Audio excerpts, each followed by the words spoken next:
Good morning, everybody, and welcome to this morning's webinar.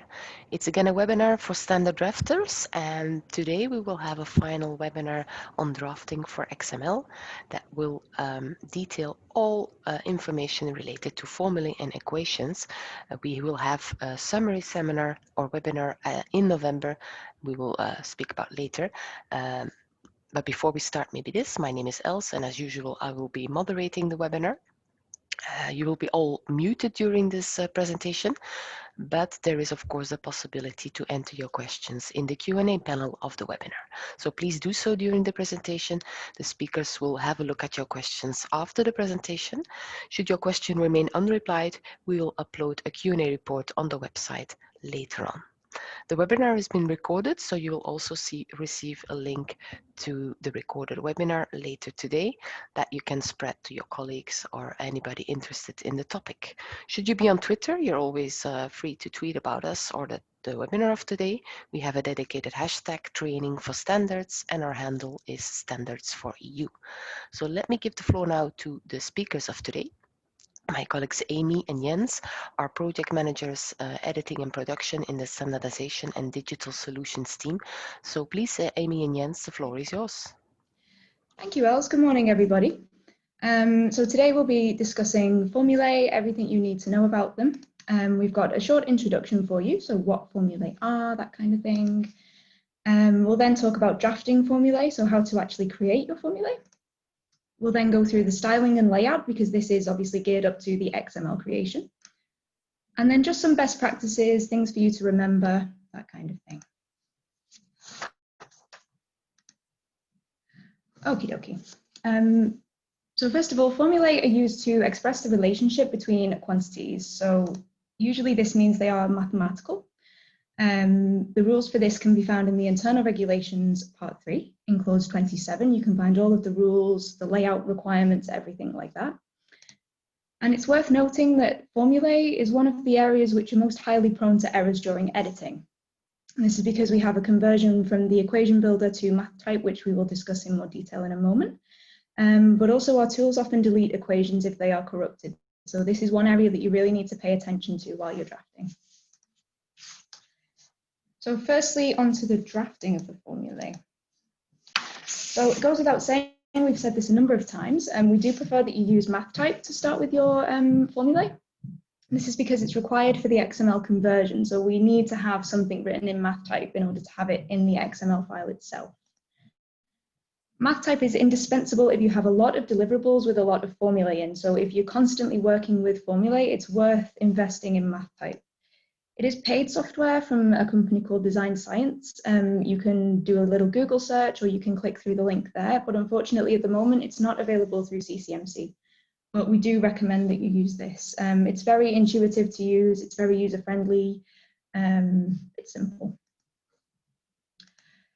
If MathType isn't available for you, if that's not something that, that you can use the equation builder in Word. Just note that this is very error-prone when we convert it through to MathType. However, if you do choose to use it, it's very simple. You go to the Insert tab at the top of Word, and then you have two options. You have Equation and Symbol, and you just need to simply click Equation, and that will give you a little box. And then from there, you can go ahead and type directly into that. You can use all the symbols across the top of the ribbon. It's very simple to use.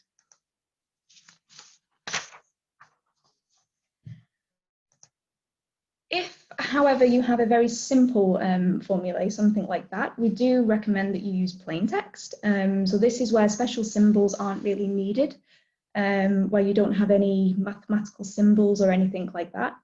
And we ask that you use plain text because it does keep the weight of the document down. So one of the problems that we face with a lot of formulae in any given document is that the weight of the text, so how big it is, it increases quite a lot, and that makes it more unstable.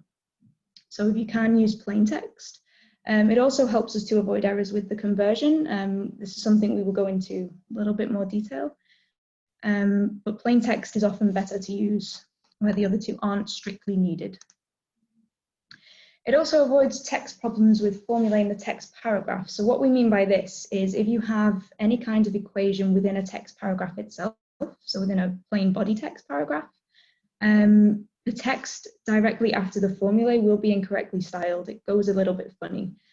So it changes itself to Times New Roman font in 12 point for some reason. It's very time consuming to fix if you have a lot of formulae within paragraphs. So be aware of that. Try in paragraphs to use plain text. And this is really simple. You simply just use the keyboard and you type. And if you have any italic, subscript or superscript functions, you can use that, or you can format the font to raised and lowered. It's a very, very simple process. And we've given you two options here. So you've got a blue option or you've got a red option. Now the blue option is simply just to highlight your text and make it sub or superscript. So in the example that we have here, we have K and PT. So the K is simply italic, it's very simple, straightforward. But the PT needs to be subscript. So either you can use the subscript or you can use the red method, which is what we very much prefer that you do. And this is just to simply lower the text. So for that, you're going to highlight the text that you need to lower. In this case, it's P, T. You will then use the little button on the font tab across the top of the ribbon, which will give you this little pop-up box. From there, you click the Advanced tab, and then the position needs to be set to lowered, and it should automatically be set to by 3 pt. And then you just click OK, and you get the example on the screen at the right-hand side. It's lowered, it's very clear, it's very easy to see. So this is the best method forward.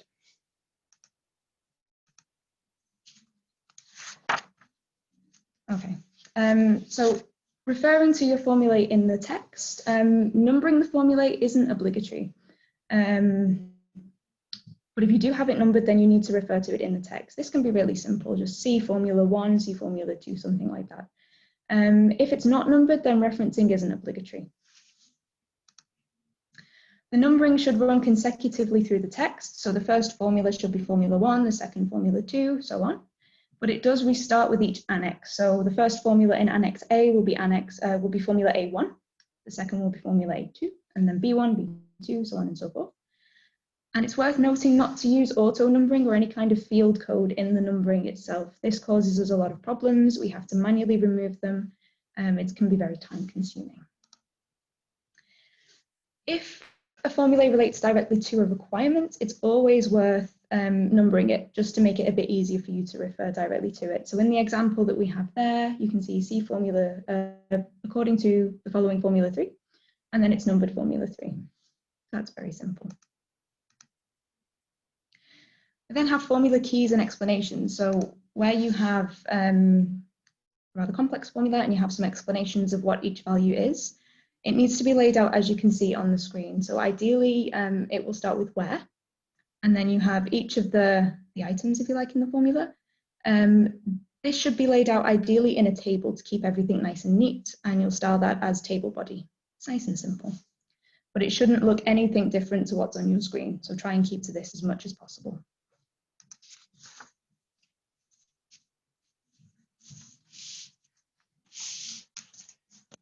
Yes, historically, there was a definition on equation and a definition on formulae. So equation was used for mathematical equations and unequations or other mathematical operations, and formula was used for chemical formula. And at a certain time, quite recently, we could not find a decision, but it was decided to use only formula for all occasions for mathematical operations, but also for chemical formulae. And this is also reflected in our internal regulations, where the word equation cannot be found anymore. However, some of the software still uses equation, and also in the X-Tiles routines, also equation is sometimes found. But from now on, we change everything to formula. The Greek symbols are a very specific attention point, because we find quite some errors in the conversion or not using the real Greek symbol in MathType. which then shows an error in the document. The real Greek symbols can only be shown in italics because of the MathType limits. If you need a Greek symbol upright, it can only be written as plain text, because when we change a Greek symbol that is italic in MathType to upright, then this can cause conversion or representation errors. Mathematical operations is a whole set of different operations that are multiplication up to very complex matrices and integral signs. But these should always be preferred when you draft in MathType. So avoid using, for example, brackets, woven rectangular brackets with plain text in MathType. So when you work in MathType, you should prefer to use these chosen mathematical operation signs. And if you type something plain type for easy or simple questions, what we explained earlier, then you can use the key set of word brackets and so on. But it should be always separated. So when you use MathType, you choose those that are proposed by MathType in the MathType ribbon. And if you type in plain text, you can use the ones that are proposed by the keyboard.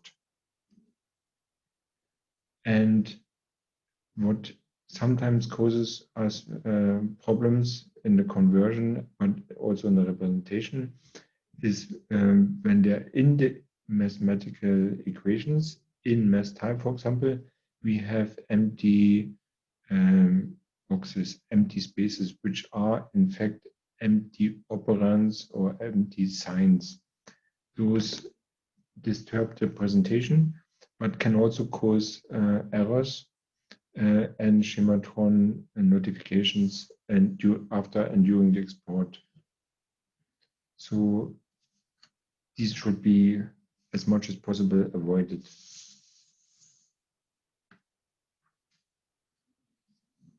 Typical conversion errors that we face quite regular are deleted formulae.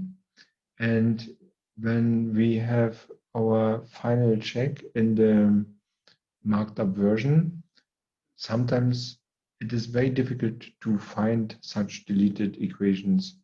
So there's very high risk for the editors to do conversion of some, in particular documents that have a very high load of equations. So we talk about hundreds. We had cases of 600 to 800 equations in a document, and then we faced such limitations of the conversion tool. These are quite often space limitations of the software used, or errors that appear because of too complex equations. What is always deleted are text boxes.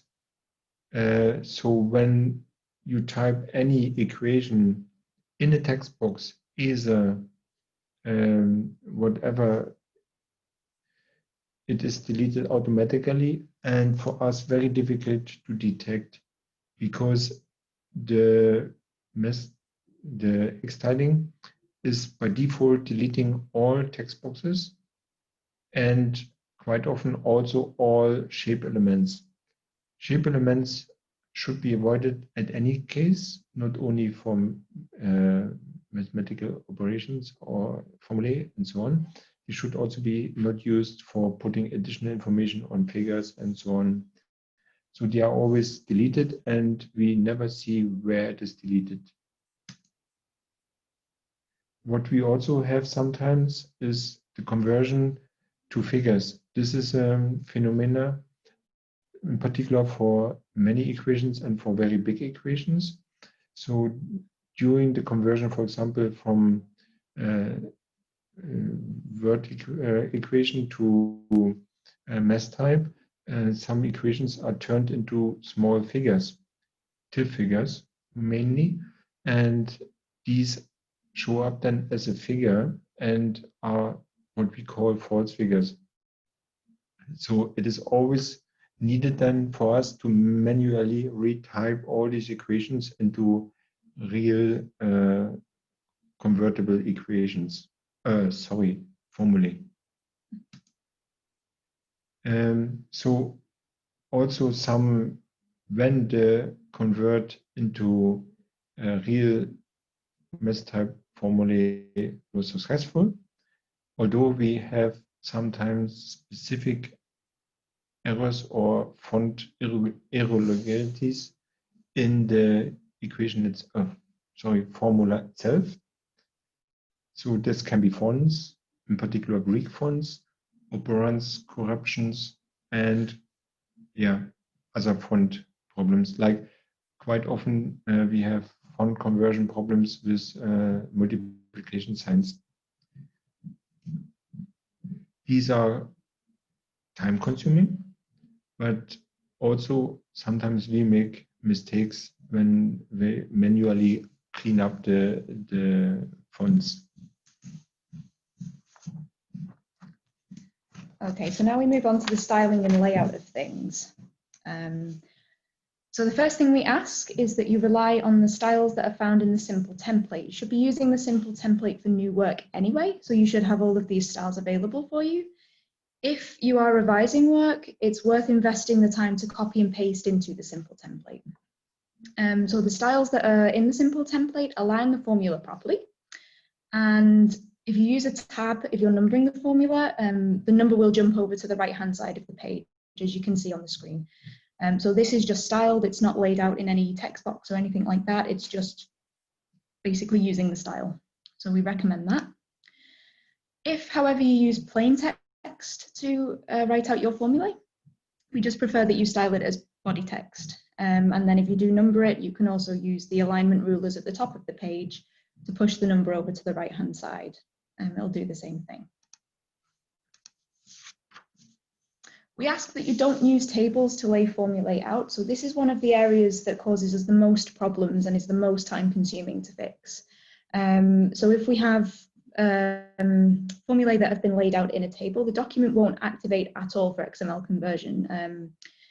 One of the problems that we meet is that every single table in the document, whether it's a table array, a designated table, everything, all of the content of those tables gets spit out into the document. So as you can see on the right-hand side, the content of that table has been replicated underneath for some reason.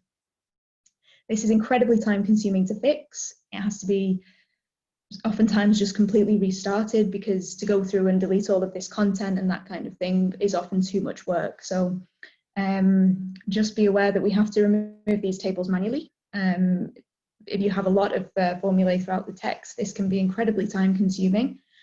And it also means that formulae are more prone to corruption, and then we can create more errors. So we want to avoid that.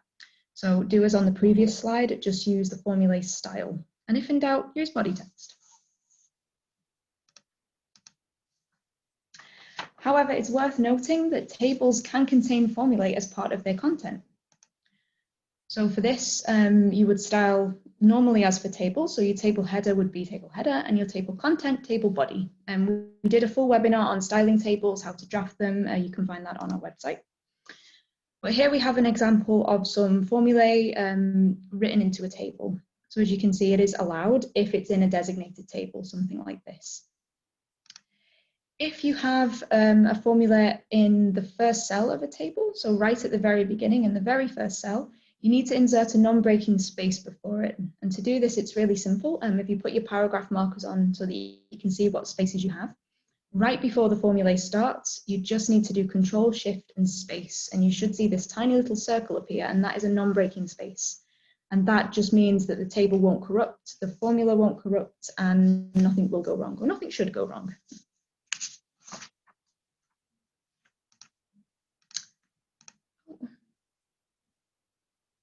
Something went wrong there. Can you go back, Jens? Sorry, we've had a bit of a malfunction with one of these slides.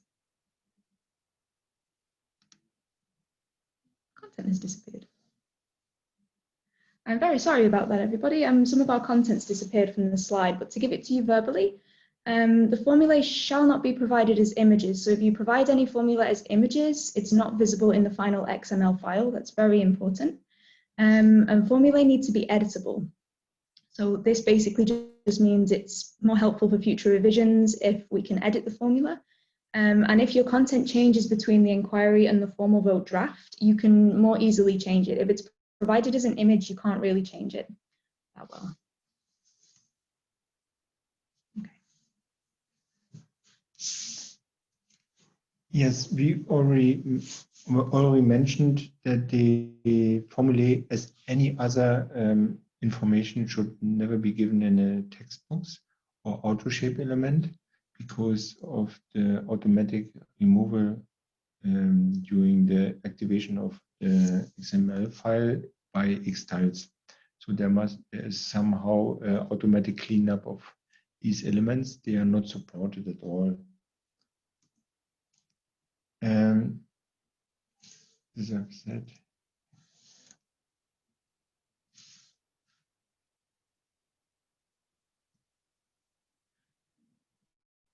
So we have sometimes also this empty equation issue. This means that at a certain moment there was an activation of an equation, but then the equation was not typed, or it was typed again with starting a new equation. But these equations are, when they are closed and not filled, they remain as an empty equation. And these empty equations are very small and can be very difficult, with many difficulties only be found. So sometimes they are in front of another big equation, and we have difficulties at the end to find them, and we have to manually remove them because they cause additional error messages in the final XML handling and export. So when you start a new equation, please be careful to delete it if you don't type anything in it, or when you are in the table, do not close it when you save it, when you have not saved it. So this is a advice because for us it's extremely difficult to find these places. So we have internally some limited, I call it limited because it is a help to us, but it's not, we have not a systematic check whether something at a certain place was wrong or incorrectly converted. So we have to trust here a little bit our limited tools and our eyes. And you see there's always a limitation to these two elements. So we have an internal quality check tool that gives us indication of what could have gone wrong. One of it is the font, where it is said that the font is not correctly converted. This is, for example, everything is not in Cambria and some symbols are not correctly styled. So we have to go into each of the equations to have a final check or to fix it. Another thing is this missing EPS file. This is a typical case of an empty equation or formula. An empty formula that is in fact a formula box with no content. Yes, in this case we have a warning, but we never know where it is. Is it before or after, or is it in the text? And if you have a document with many formulae, it is sometimes almost impossible to find these cases because it only indicates the subclause or the clause. So what we also have is a warning. This is systematic warning on very specific signs or symbols that could go wrong, but it's not said they are going wrong. So for us, it's a kind of a support to have a specific final check on certain equations, formally, sorry, because these specific mathematical operands or Greek symbols. We have another internal help for our check, and this is the final HTML or XML version check. So when we have created the XML version, or let's say exported the XML from Word, then we run a further routine that says quality check XML, and it creates an HTML, which is optically very helpful. And then we go, in this case, for example, through the equation. You have two depictions. One is the orange. The orange gives the real formula, and the yellow, this is the exported figure. For each of the electronic figures, for the publication, the tool creates also a PIN file of each equation. So this here you see when you have many figures, when you have many formulae, it creates a lot of figures for the equations. And we can compare both and sometimes see discrepancies between the two, how it is in the text and how it is presented in the figure. So this is a final check for us. And sometimes we find only by this final check additional small mistakes in the equation.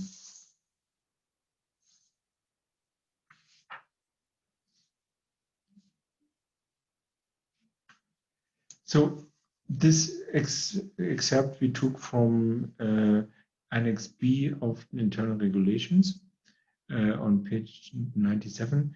There is a specific layout guide on the drafting of the formulae.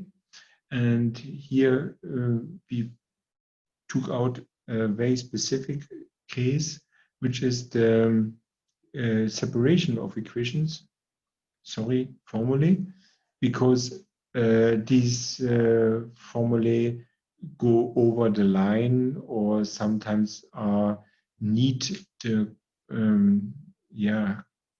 cascading continuation of the calculation from general formula up to final value and result. And in this case, you can always separate the equation in MathType by going to the next line, taking the equation sign of the next step to the next line. So this is shown here in the internal regulations as an example. And in the document here, for example, we have a case where the formula is has several equation signs and is going very close to the numbering, and sometimes it pushes the numbering out of the line to the next line, or it's pushing even over the frame of the size of the page, so that when we have a final document that in a PDF, for example, a part of the equation is cut off. So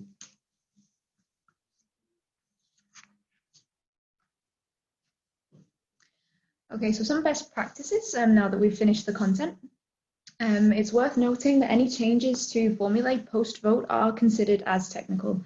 And this is even if the error is completely obvious. If it's 2 + 2 = 5, we can't make that change after the vote. So that's a publication stage. You do have some options with regards to correcting the content of Formulae. So you have a BT decision, which generally takes around about 4 weeks and will delay the publication slightly. Or you can wait and do an amendment if it's not going to create an unsafe application of the standard. If you have this kind of problem, contact your editor if you have one, or if not, then contact the technical PM, and we'll be able to talk you through the relevant information that you need. And we ask that you limit the use of Formulae in the text where possible. So we've already mentioned that the weight of the text can lead to XML issues, and this was covered in, I believe, the very first webinar that we did, that if the text is too long or too heavy, it's very unstable. And this can mean that we can't get XML at all. It can mean that it's quite error prone, that we have different issues like that. So it's always worth, where possible, just using the plain text method or trying not to use them at all. Obviously, if you have to use them, please do.